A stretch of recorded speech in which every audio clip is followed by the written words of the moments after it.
ñeenti fan jàpp juróomi fan ci weeru mars appel bi incha allah di ngeen ko dund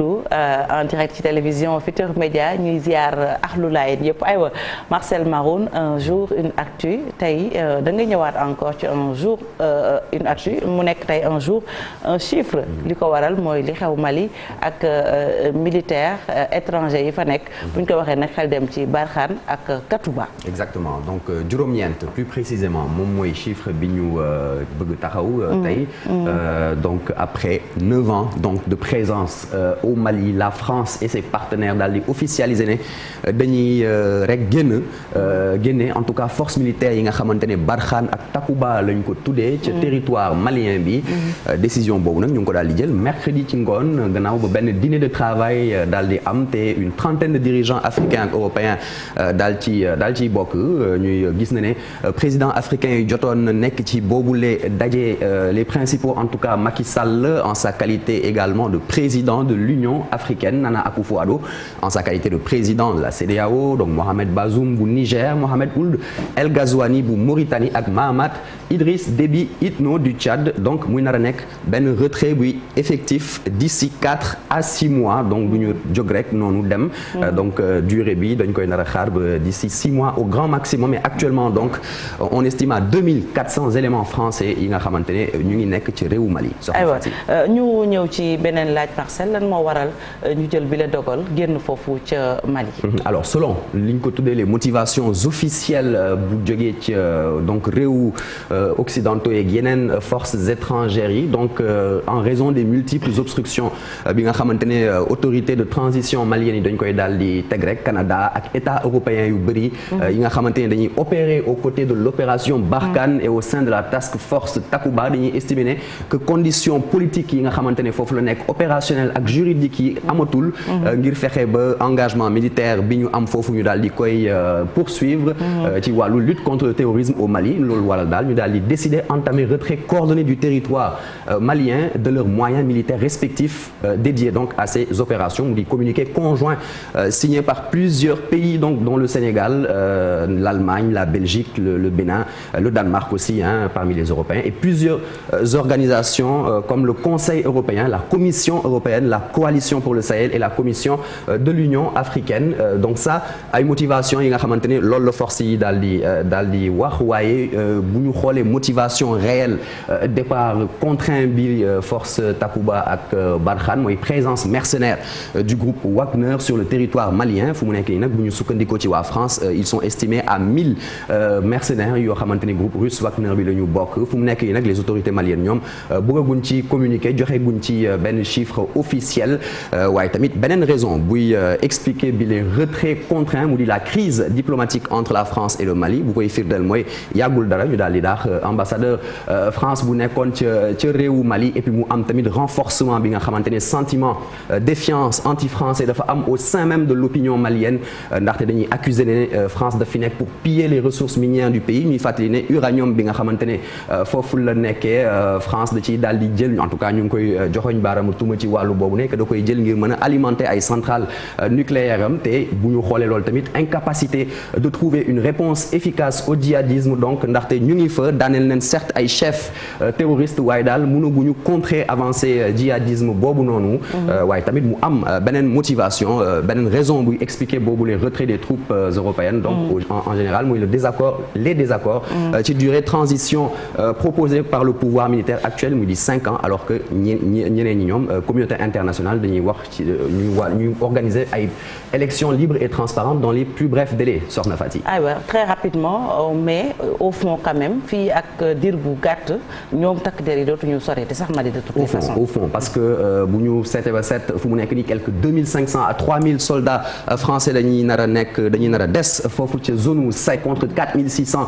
actuellement et puis au total bu ñu jëlee forces françaises yeeg étrangères yi 25000 se trouvent actuellement dans la zone du Sahel donc Emmanuel Macron di président France daal di wax rek ne qu'il est important que ñu continuer bi les engagements France ak partenaire au Sahel ak partenaire ami au Sahel ci wàllu lutte anti-djihadiste Macky Sall moom daal di déclarer comprendre que retrait boobu noonu lu waroon am la tout en saluant volonté française bi nga xamante ne moom des ca zone Sahel et puis bu ñu sukkandikoo toujours ci Macky Sall nee na daal l'antiterrorisme warul doon rek affaire u pays africains yi ñëpp ñoo ci war a bokk ndaxte àdduna bi yëpp ñoom ñoo menacé. Alors ñu retenir quelques dates clés rapidement donc de 11 janvier 2013 mu nekkoon le début de l'intervention française au Mali. Le 2 février François Hollande ñu daal di koy accueillir en héros par quelques milliers de Maliens, donc mu prononcé benn discours aux côtés du président de l'époque Dioncounda Traoré. 2014 opération Serval daal di jeex ñu daal di donc lancer l'opération Barkhane buy mobiliser 4500 militaires 10 juin 2021 2 semaines après le coup d'état bi nga xamante ne dafa amoon foofu ca Mali. Donc Emmanuel Macron daal di annoncé que Barkhane dafay nar a doon une opération internationale et puis le 17 février 2022 ñu daal di annoncer le retrait des forces militaires Barkhane et Takuba. 53 soldats français au total sont morts au Mali, soxna Fati. aywa Mali est-ce que autorités yi ndax wax nañ ci mbir mi. ba léegi en tout cas silence radio jusqu'à ce matin, pas de réaction officielle des autorités étatiques maliennes. ay avis mitigé nag nga xamante ne